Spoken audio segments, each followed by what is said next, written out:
Live on Channel 5. This is the 10 o'clock news with Deborah Norville. Coming out revealing secret negotiation between the Nazis and the Zionists in 1933, which allowed German Jews and their assets to go to Palestine. Rich Samuels joins us tonight with the story of the controversy behind the book and the author's struggle to write it. Rich?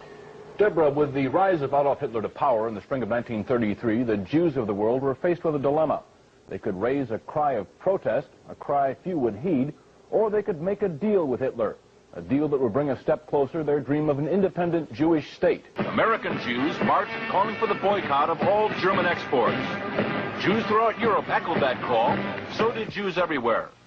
But a group of Zionists at the same time was quietly negotiating an agreement with the Nazis to allow the immigration of German Jews and the transfer of their assets to Palestine. That deal, reported in August 1933, was the transfer agreement. Palestine, sparsely settled by Jews at the time, was radically changed as a result. I lived in Palestine from 1933 to 1936, and we saw every week transports of German Jews coming to settle in Palestine. German Jewish settlement of Palestine was, for a time, official Nazi policy. These photos of Jewish life in Palestine, along with a lengthy text, appeared in 1934 in the Berlin paper Der Angriff. A Nazi Visits Palestine was the title of the multi-part series. A medal was struck by Goebbels in commemoration. On one side, the swastika. On the other, the Star of David. Hitler demanded one concession for the transfer agreement, that the call for a boycott of the Reich, raised by Jews here and elsewhere, be rejected by the Zionists. The Zionists made that concession. And so, while Nazis were marching in Germany, and while Jews were marching here, diplomacy was running a more important story. In the Mediterranean, where the dream of a nation-state for Jewish people came a step closer to reality. The story in this book some will find hard to accept. You've never been told what the origin of Nazi is. NA is National Socialism, which was the German Nazis. And in 1923, there was a double agent who came to Hitler, and he said to Hitler, look, your Nazi party is not, your National Socialist Party is not getting off the ground. You need an alliance. And he suggested that they ally with the Zionist Party. So the NA of National Socialism joined with the Zionist Party in the World Zionist Party in 1923, and ever after was known as the Nazis, NAZI. The ZI was for Zionists, but of course no one knew that, because our popular mythology is that the terrible Nazis were attacking the Jews. But what we were never told is there was a great schism in the Jewish community of the world between the Zionists and the non-Zionists. You see, the non-Zionists were the Orthodox Jews who believed you could not have a Jewish state until the Jewish Messiah came. They didn't acknowledge Christ as Messiah, so they were waiting for their own Jewish Messiah to come. Then you would have a Jewish state, and that Jewish state would rule the world.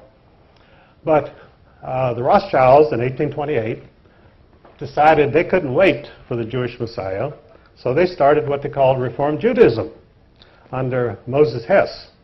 And Reform Judaism said, yes, you can have a Jewish state before the Messiah comes. And the reason you could have it was the Rothschilds had made so much money, they said, we'll buy our own state. So the Rothschilds sent people out to the Middle East to have Jewish settlements, and which is today the state of Israel, totally created by the Rothschild money. And so Reform Judaism then became the cause of a great schism between Orthodox Jews and Reform Jews. Now, no one has ever told you this, I'm sure, but you think that the Jewish community is monolithic. In fact, it's split sharply down the middle. But even today, they have riots in the Jewish parliament between the Orthodox Jews and the Reform Jews. And they cannot agree on anything because the basic premise is a fundamental disagreement over whether a Jewish state should even exist today. So in Germany in 1923, the German Jews were quite prosperous and quite happy, and they were not interested in becoming Zionists, and they were not interested in going to Palestine. After all, they had beautiful mansions in Germany. They had symphony orchestras, they had art, they had everything, and they were accepted in the community. As Ezra Pound said, Germany was the least anti-Jewish country in Europe. When you went over into Poland and Russia, you had very strong feeling against Jews. But in Germany, they were accepted and happy, so why would you ever have an anti-Jewish government in Germany? And of course, Hitler, allying himself with the Zionists, he said, after all, you're right. He said, we have the same goals.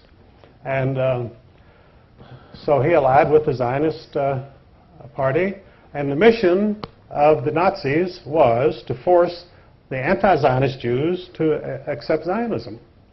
And this is what the concentration camps were about. They put the anti-Zionist Jews in the concentration camps, and they were placed under the direct administration of the Sonderkommandos, who were the Zionist Jews. So the concentration camps were run by the Zionist Jews in order to punish and get rid of the anti-Zionist Jews, which they did.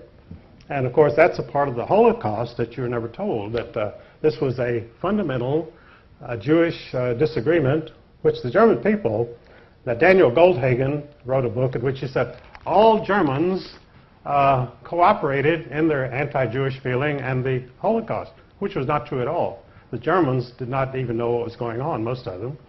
It's just like in the United States, when we were perfecting the atomic bomb and bombed Hiroshima and Nagasaki, the American people knew nothing about it. It was forbidden to mention the atomic bomb.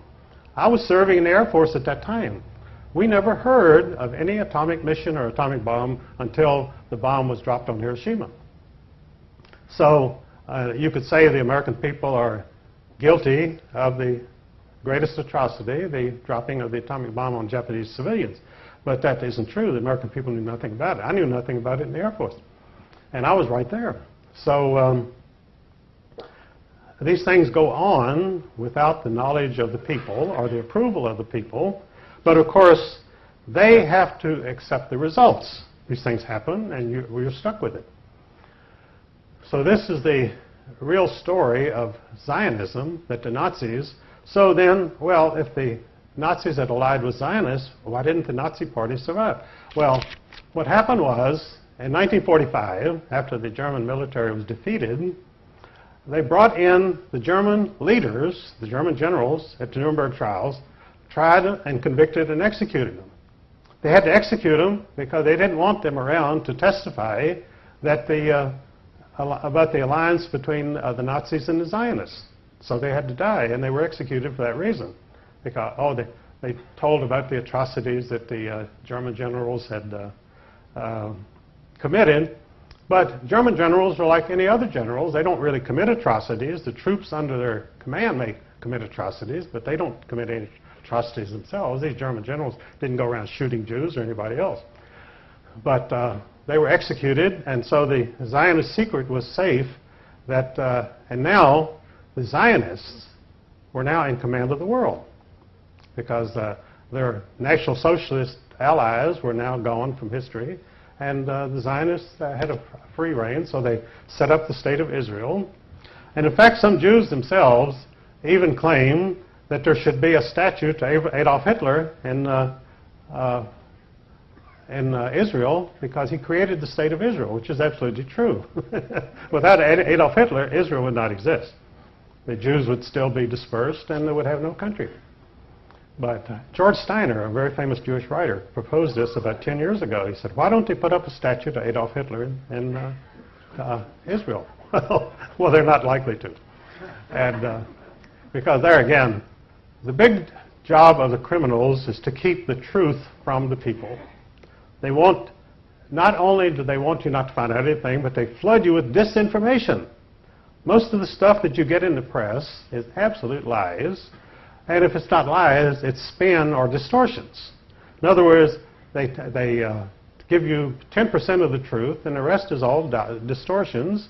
And they demonize people so that you're filled with anger against the Holocaust people who murdered all the Jews in Germany. And people do get very angry because of these things. And they don't even know what they're angry about because they're not told the facts. and never will be told the facts, because the press is totally in the hands of the bankers.